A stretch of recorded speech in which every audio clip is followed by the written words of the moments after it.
Did you know? There were supposed to be multiple cameo appearances by Nintendo characters in Mario and Luigi Superstar Saga. They all took place in the Star Beans Cafe and were meant to be triggered whenever Mario and Luigi invented a new kind of stat-boosting coffee. The characters would come out to taste Mario and Luigi's creations in various scenes. Captain Olimar from Pikmin would emerge and dub Mario a strange life form, and proceeds to name him Marlio, an anagram of Olimar. He then mistakes Luigi for some kind of dangerous creature and attacks him with his horde of Pikmin. Wario calls your drink awful, and is revealed to be in debt to the cafe. Samus fills her energy tanks with the brothers' new Hulumbian drink. Link appears to be lost and fills his hearts with a cup of coffee instead of going to a fairy fountain. Fox McCloud gets an incoming call from Slippy or Peppy asking for help, and finally, an Excitebike racer causes a commotion by taking his motorcycle into the cafe. Egad would also have his own scene, and each character would give you a gift. A UV lamp from Olimar, Wario's Gold, an energy tank from Samus, a Triforce from Link, a gold ring from Fox, an Excite Spring from the Excitebike racer, and the Game Boy Horror from Egad. The scenes were never fully implemented, and it's not known why that is. Possibly because some of the scenes glorified drinks containing caffeine in a game marketed towards children. Some of the items like the Excite Spring, Triforce, Gold Ring, Wario's Gold, and the Game Boy Horror were left in the game with little to no changes. If you've played Mario Sunshine, you've probably come across this guy once or twice. He is Il Piantissimo, a masked man dressed as one of the local residents who races Mario in certain missions in the game. Similar to Koopa the Quick from Mario 64. He does, however, resemble another Nintendo character.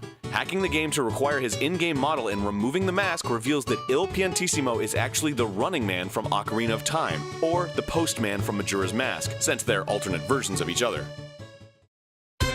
In the new Super Mario Bros. Wii issue of Iwata Asks, Nintendo President Satoru Iwata's online web series, Shigeru Miyamoto revealed that Super Mario 64 was originally going to feature cooperative play. It was split screen, and players could move independently of each other through Peach's castle. There is a possible relic of this idea left in the code. If a second controller is plugged into controller port 2, it can control the camera while Peach congratulates Mario, as well as during the credits. It's thought that cooperative play was planned for a comeback in Super Mario 64 2, which was intended for release on the failed Nintendo 64 disk drive add-on. The add-on essentially allowed games to be read off of a disc rather than a cartridge, and was never released outside of Japan. The game was scrapped due to lack of progress in development and the poor sales of the 64DD. Only one demo was ever made, but it was never shown to the public, and the only information we have left is that Luigi was going to appear in the game. Super Mario 64 DS featured Luigi, so it's possible other ideas were taken from Super Mario 64 2 and reworked for Super Mario 64 DS.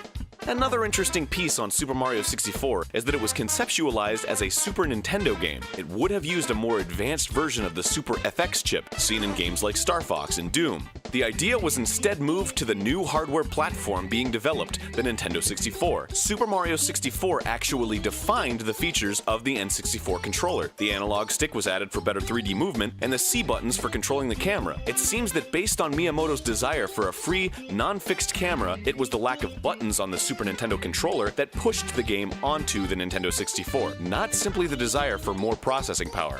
Oh, also, Boo's voice in this game is just Bowser's voice sped up.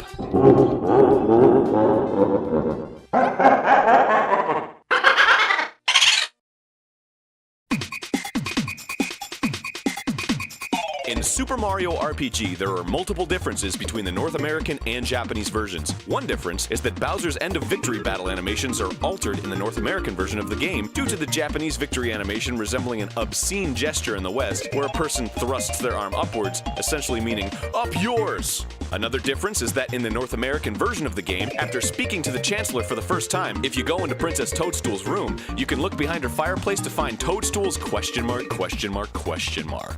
At first, her grandmother will push you away and give you something in exchange for not looking there. If the princess has joined your party by this point in the game, and you try looking at that object, she'll angrily scold Mario.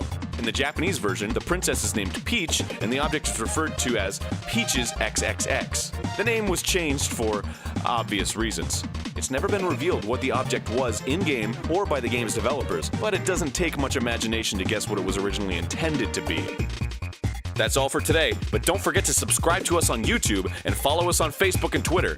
Make sure you also check out digiknowgaming.com, where we post gaming trivia multiple times a day, every day. If you like this video, check out our other videos. And if you like Mario so much, go check out Game Grumps playing Super Mario Bros. Wii. Hey, it's great.